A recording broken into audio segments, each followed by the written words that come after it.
CSSA Gnanavani by Sister Velangini Jyoti, a silver jubilarian from Rajura.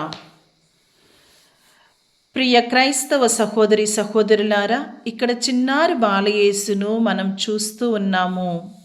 మరి బెత్లెహేము గుహలో December 25వ తారీఖున ప్రభు యేసు ఈ లోకానికి చిన్న బాలయేసు రూపంలో అవతరించారు. మరి రాజుల రాజైన దేవుడు బంగారు సింహాసనం మీద కాదు, పశువుల తొట్టులో పడుకొని మనల్ని పలకరించాడు. ఈ వినయమే ప్రభు యేసు జీవితం మనకు చెప్పే గొప్ప సందేశం. శిశు యేసు మాటలతో కాదు, నిశ్శబ్దంతో మన హృదయాలను మార్చుతాడు. ఆయన మన బలహీనతలోనే బలం ఉంది. ఆయన చిన్నతనంలోనే దేవుని అపార ప్రేమను, కరుణను, క్షమను మనకు తెలియచేశారు. మరి మత్తయి సువార్త 1:23 మనం చూస్తూ ఉన్నాము. దేవుడు మనతో ఉన్నాడు. మరి ఇక్కడ ఈ చిన్న శిశువులో మనం ఏమి చూస్తూ ఉన్నామంటే, పేదరికంలో ఆశను, చీకటిలో వెలుగును, భయంలో ధైర్యాన్ని, ఒంటరితనంలో స్వాంతతను చూస్తూ ఉన్నాము.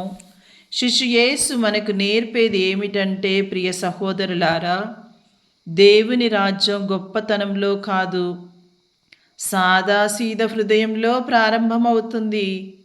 చిన్న పిల్లల వంటి స్వచ్ఛమైన మనస్సుతో, సంపూర్ణ విశ్వాసంతో దేవుని చేతుల్లో మనల్ని అప్పగించుకోవాలని ఆయన మనల్ని ఆహ్వానిస్తూ ఉన్నారు. మీరు చిన్న పిల్లల వలె మారకపోతే పరలోక రాజ్యంలో ప్రవేశింపలేరు.